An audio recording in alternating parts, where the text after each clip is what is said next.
खब परान।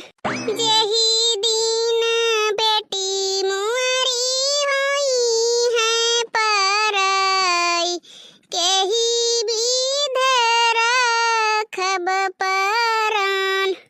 यतानी बचन सुनी बेटी हो कावन रानी, यतानी बचन सुनी बेटी हो कावन रानी।